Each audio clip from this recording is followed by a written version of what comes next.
volksvertegenwoordiging is heel belangrijk voor de volkeren. Hebben jullie ook gekeken wat uiteindelijk het resultaat is geworden van deze vertegenwoordiging in die huidige modellen, bijvoorbeeld bij Groenland en Varoland en A-landen en in andere jurisdicties? Wat is het resultaat uiteindelijk? En wat voor mij heel belangrijk is, democratisch deficit blijft belangrijk sinds 1954. En onze volksvertegenwoordigers moeten ook hier nodige huiswerk gaan doen om een voorstel naar voren te brengen. Ik vind het heel goed dat jullie voorstellen naar voren hebben gebracht uit jullie onderzoeken.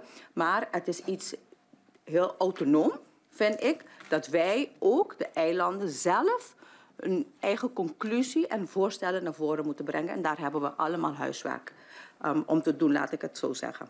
En het laatste, want het gaat zeker voor mij en voor de partij voor wie ik vertegenwoordig, de man.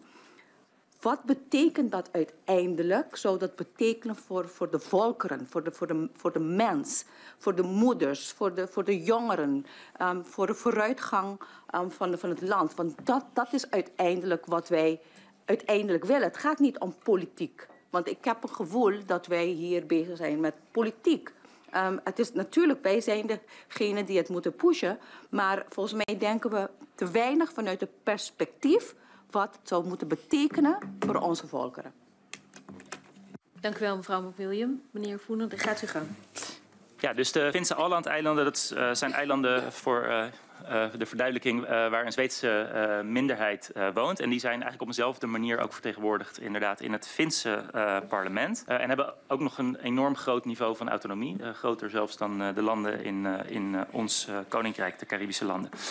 Als het specifiek gaat om het resultaat, dus wat zou dit nou betekenen, dan denk ik twee dingen. Ten eerste, we weten dat de Nederlandse politiek ontzettend gefragmenteerd is. Dat het moeilijk is om meerderheden te vinden. En dat betekent dat 1 zetel van groot belang kan zijn in het politieke debat en de besluitvorming.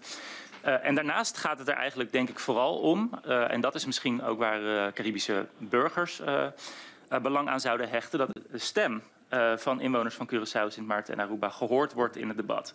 Dus we hebben bijvoorbeeld natuurlijk in de Nederlandse Tweede Kamer discussies gehad over bijvoorbeeld het beperken van het personenverkeer van de eilanden naar Nederland in het verleden. Nou ja, de vraag is, zou het uitmaken als er op dat moment ook een Curaçaose, Arubaanse, Sint Maartense vertegenwoordiger zou zijn die namens de bevolking van die eilanden daar iets over zou kunnen zeggen? En zouden inwoners van de eilanden zich dan misschien in dat soort discussies meer vertegenwoordigd voelen?